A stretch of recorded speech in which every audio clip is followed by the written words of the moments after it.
डहाणूच्या आश्रमशाळेमध्ये विद्यार्थिनीचा आत्महत्येचा प्रयत्न समोर आलाय। सहकारी विद्यार्थिनीच्या सतर्कतेने जीव बचावला। विद्यार्थिनी बेशुद्ध असून प्रकृती मात्र चिंताजनक असल्याची माहिती मिळते। विद्यार्थिनीवर रुग्णालयात उपचार सुरू, आत्महत्येचं कारण मात्र अद्याप अस्पष्ट आहे।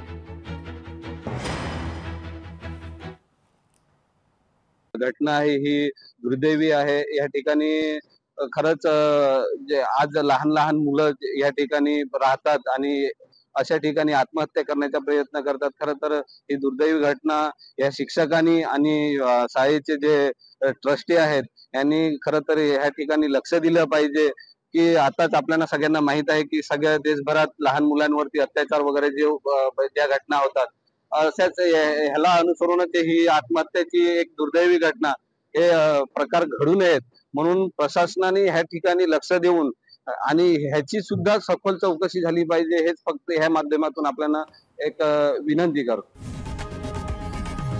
लोकशाही मराठी ऐका, पहा, जागरूक रहा।